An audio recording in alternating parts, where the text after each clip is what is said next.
cuando la comunicación con ese otro materno, en términos de afectividad, está perturbada, la relación con el niño o el resultado es de una cierta desorganización.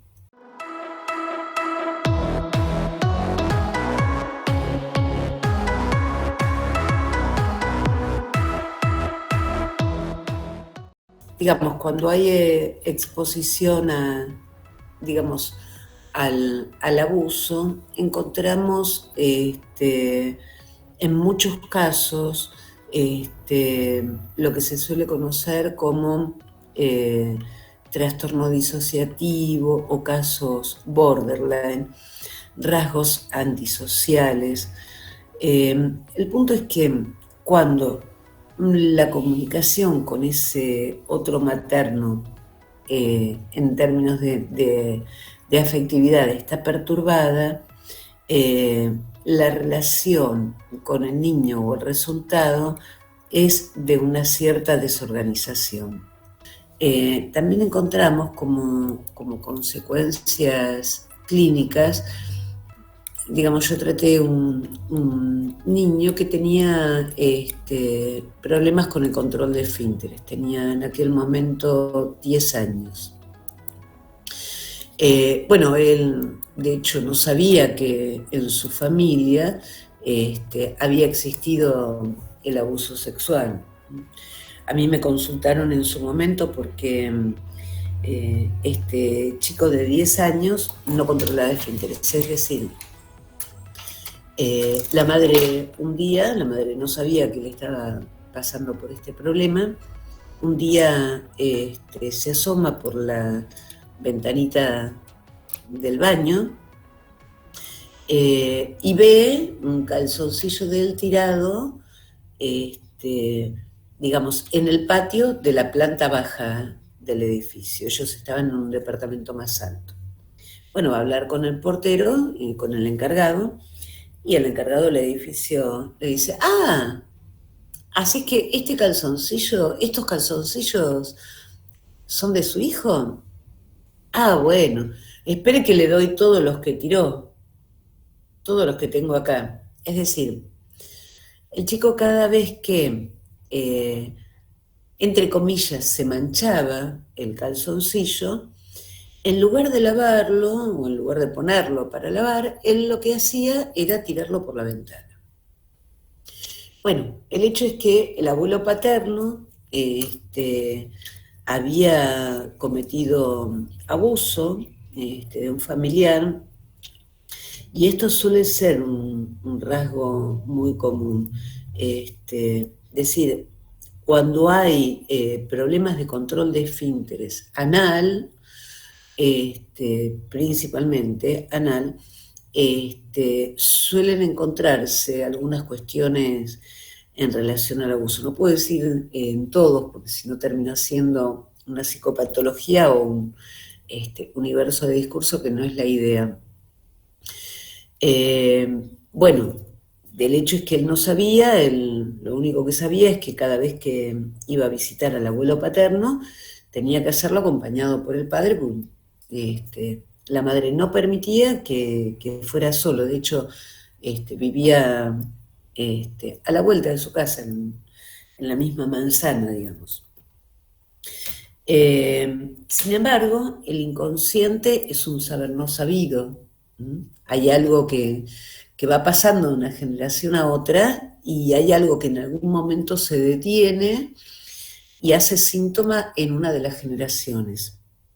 De hecho, para la misma época, atendí una niñita que tenía aproximadamente 4 años, donde le sucedía exactamente lo mismo.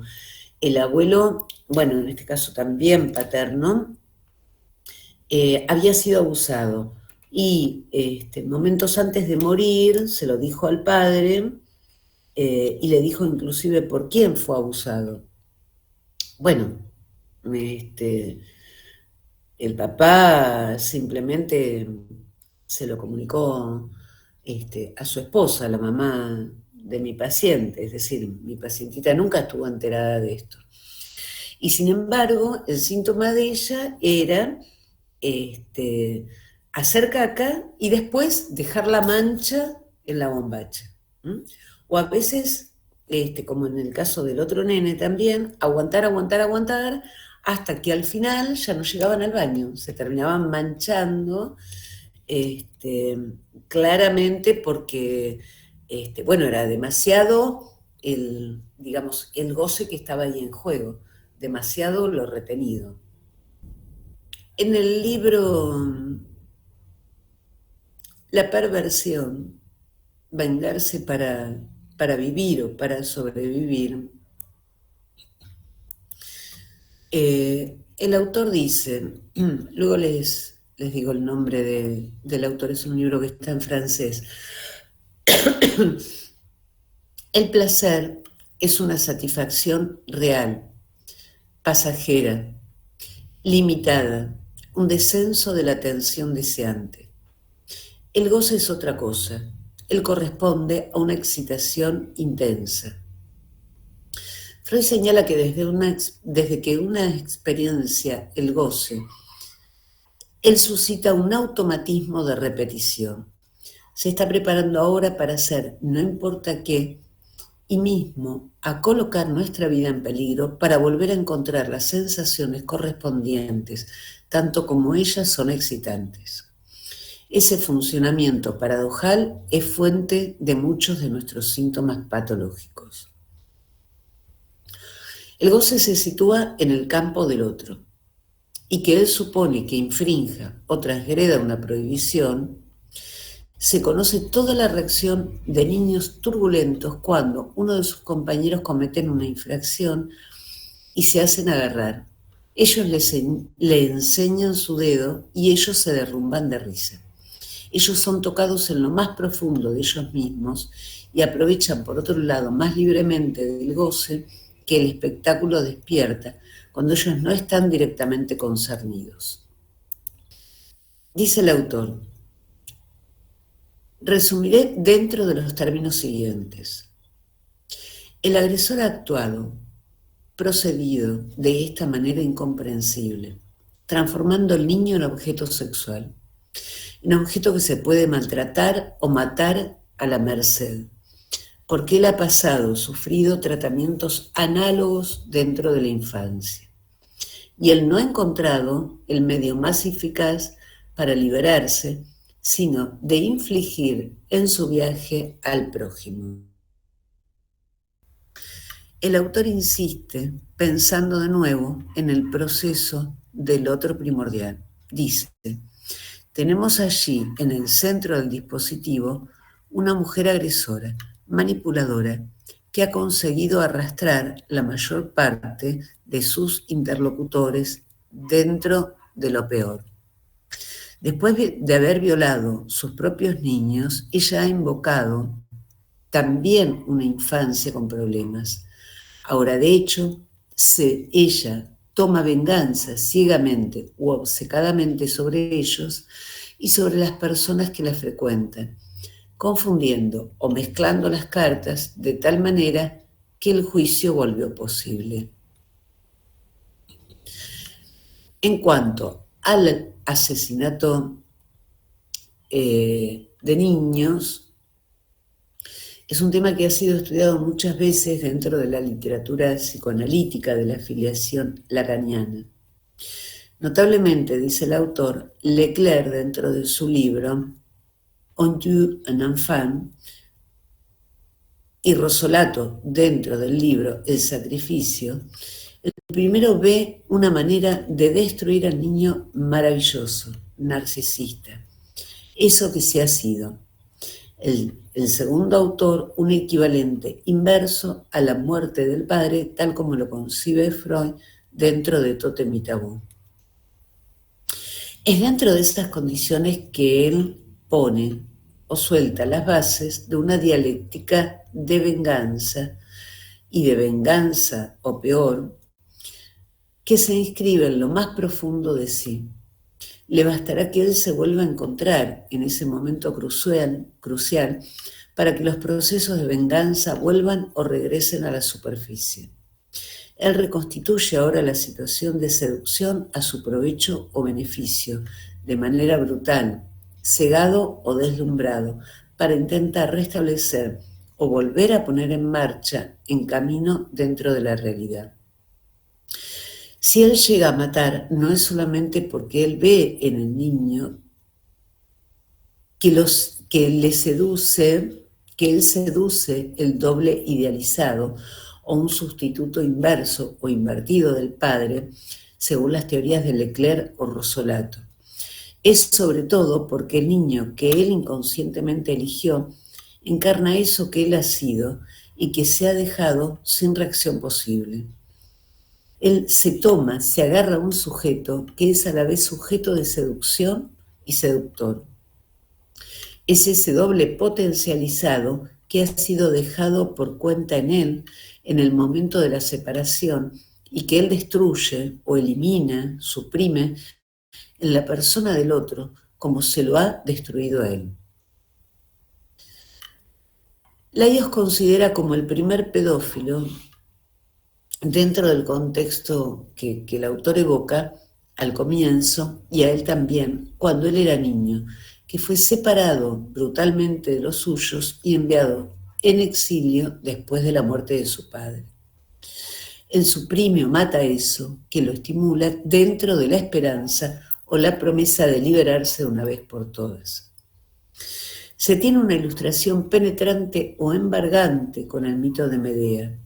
Medea es la mujer que mata a sus propios hijos para vengarse de Jasón, su padre, porque él la ha dejado o abandonado por otra mujer. Ella los mata porque ella ha sido abandonada y sobre todo dejada sola con los frutos de la seducción por sus héroes preferidos. Y ella los mata dentro de la promesa o esperanza loca de hacer tabula rasa sobre todo eso que se ha pasado. La lógica de la venganza en peor toma su fuente dentro de la decepción profunda, dentro del sentimiento de haber sido un objeto de solicitaciones que no ha tenido respuesta posible dentro de una frustración radical. Eso que el agresor sexual pone en causa no es la seducción en tanto que tal, es una seducción que se ha detenido, a la que se está fijado, que le quedó atragantada y que él cree poder liberarse tomándose a un sujeto que encarna la doble potencialidad que ha sido quebrada o destrozada en o a él. Él confunde los niños que lo excitan con sus objetos interiorizados. Él cree que arrojando sus víctimas los hace desaparecer. Suprimirá los objetos en cuestión. Espera despejarse o liberarse de las pulsiones tomándose esos que los estimulan. Y como no lo consigue, él recomienza y eso no termina. Es así que de una seducción en vida, él hace una seducción de muerte, con todas las consecuencias que se siguen. El verdadero problema de los agresores sexuales viene entonces de eso que la seducción en ellos se ha fijado, detenido o liquidado brutalmente, en el momento donde las pulsiones sádicas fueron particularmente investidas y ellos creen poder reconstituir las condiciones en atarse o mallarse dentro de una venganza ciega y sin límite. Es porque la primera acción a emprender consiste en poner en su lugar las medidas de coerción que se imponen, de tal manera que esta lógica se choca o se enfrenta con la realidad.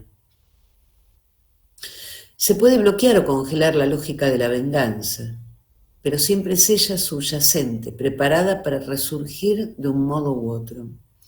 Si hay una venganza es porque hubo una parada brutal de la seducción en el sentido originario del término. Él busca cómo restablecer el contacto. En cuanto al agresor, él mismo, importa sobre todo que él llegue o consiga hablar de su acto y abra así la vía para un análisis riguroso. Es un hecho bien conocido por los investigadores de todos los autores del régimen policial romano y sobre todo de los que se llama hoy los perfiladores, los agresores en serie, eso particular que ellos eligen a menudo el mismo tipo de víctima, actuando o procediendo según un ritual que les es propio, con los medios que los caracterizan. Dice el autor, yo lo he ilustrado dentro de los diferentes casos clínicos. El escenario no es solamente hecho para golpear, afectar, herir, pasmar, arrastrar, acarrear una sobrepuja mortífera. Es también para hacer pasar con fuerza un mensaje, siempre el mismo. No solamente una repetición del pasado, es también al mismo tiempo una repetición del presente inconsciente, una repetición testaruda, insistente, para poner en escena un cierto número de significantes que esos sujetos no consiguen expresar o formular de otro modo. Llega mismo que esos significantes constituyen el equivalente del contenido manifiesto de un sueño, y cuando el sujeto concernido a asociar libremente dentro de su sillón la dialéctica intersubjetiva fijada anteriormente se vuelve a poner o restablece en sitio, eso demanda quizás mucho tiempo, pero una cosa es segura, dice el autor, desde el instante donde se le acuerda la prioridad de mirar sobre el acto y a la escucha sobre la mirada, se sale progresivamente de la lógica mortífera y se abre también la vía al delincuente para encontrar una expresión que sea su medida. Es dentro de la medida donde se consigue facilitar ese pasaje a un nivel de significantes que él cesará o suspenderá de producir ese nivel de actos. Pero eso supone una muy profunda reconversión y yo dudo mucho que ella sea posible, tanto que se ha encontrado el medio de anudar verdaderas relaciones, dice el autor. Que se asuma abordar el campo de la explosión pulsional, ciego y vengador bajo el efecto de los objetos primarios que nada puede parar, ella exige de todos los interlocutores el rechazo neto y sin equívoco de todas las justificaciones, sean cuales sean, y la puesta en sitio de las proyecciones indispensables. Bueno, el autor plantea que es todo un trabajo sobre las pulsiones de muerte, sobre las pulsiones de vida.